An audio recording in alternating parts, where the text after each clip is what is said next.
Salam damai, shalom saudara-saudara yang penuh kasih. Puji kepada Tuhan di atas berkat yang berlimpah yang Dia berikan kepada kita masing-masing. Sehingga pada waktu ini kita dapat bersama lagi dalam mempelajari ataupun merenungkan firman Tuhan. Semoga kita semua diberkati dalam firman ini. Kita berdoa. Tuhan di sorga, kami bersyukur kepada Engkau sudah memberkati kami. Ampuni dosa kami, berkati kami di dalam nama Yesus. Amin. Firman Tuhan pada hari ini berjudul Keinginan Kuat untuk Kekayaan. August 11. Ibrani 13 ayat 5. Janganlah kamu menjadi hamba uang dan cukupkanlah dirimu dengan apa yang ada padamu.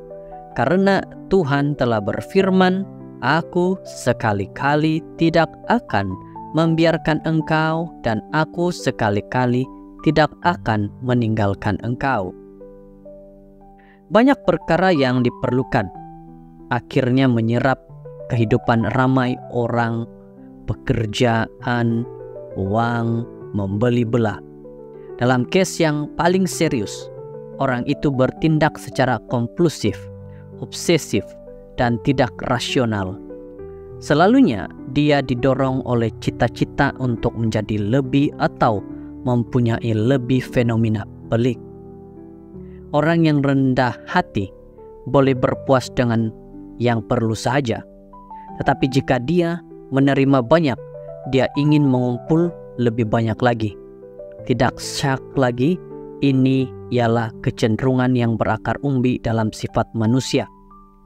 Kitab Kisah Para Rasul 2 ayat 44, 45, Kisah Para Rasul 4 ayat 32 menggambarkan masa permulaan agama Kristen apabila para penyembah tidak menganggap harta mereka milik mereka, tetapi mereka berkongsi semua barang mereka, menjual harta dan aset mereka, dan membagikan keuntungan daripada jualan.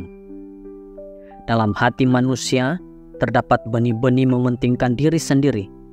Ini digambarkan oleh penulis Rusia Leo Tolstoy 1828 hingga 1910 dalam kisahnya yang bertajuk How Much Land Does a Man Need? Pahong sedang mencari tempat untuk menetap, tempat di mana dia boleh memiliki tanah dan bergantung hidup pada hasil tanaman. Dia berakhir di sebuah kampung yang dikelilingi oleh tanah produktif yang luas dan memutuskan untuk membeli beberapa. Ketua kampung menerangkan kepadanya, untuk 1.000 rubel, Anda boleh memiliki semua tanah yang Anda boleh berjalan dalam sehari. Hanya ada satu syarat. Jika Anda tidak kembali ke titik permulaan sebelum matahari terbenam, Anda akan kehilangan kedua-dua, yaitu uang dan tanah. Pahong mulai berjalan pada awal pagi dengan tergesa-gesa untuk mencapai bahagian tanah seluas mungkin. Apabila dia semakin jauh, tanah itu menjadi lebih subur dan cantik, atau sekurang-kurangnya inilah yang dia percaya. Pada tengah hari dia berpikir untuk berpatah balik, tetapi dia memutuskan untuk maju sedikit lagi, dan kemudian lebih dan lebih banyak lagi. Sudah lelah, dia memutuskan untuk kembali. Perjalanan balik adalah jauh dan menjadi sangat sukar karena keletihan.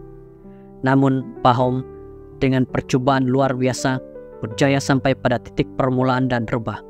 Apabila hambanya datang untuk menyelamatkan, dia melihat darah mengalir keluar daripada mulut tuannya dan menyadari bahwa Pahom sudah mati. Dengan berani dia mengambil cangkul, menggali kubur, dan di sana dia menguburkan tuannya. 2 meter persegi sudah memadai. Marilah kita berdoa kepada Tuhan agar kata-kata Rasul akan menjadi kenyataan dalam hidup kita, agar amalan kita tanpa ketamakan, dan agar kita berpuas hati dengan apa yang kita miliki sekarang. Karena Tuhan berjanji tidak akan meninggalkan kita. Firman Tuhan pada kali ini saudara-saudara penuh dengan nasihat yang baik. Apabila kehidupan kita hanya tertumpu untuk mencari kekayaan, dan kekayaan, sebenarnya akhir hidup kita adalah kembali ke tanah saja.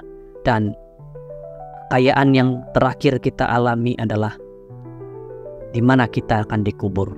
Dan itulah luasnya tanah yang kita akan miliki. Semoga menjadi satu nasihat buat kita, agar kita melihat diri kita dan mencari keuangan sesuai dengan tenaga yang kita ada.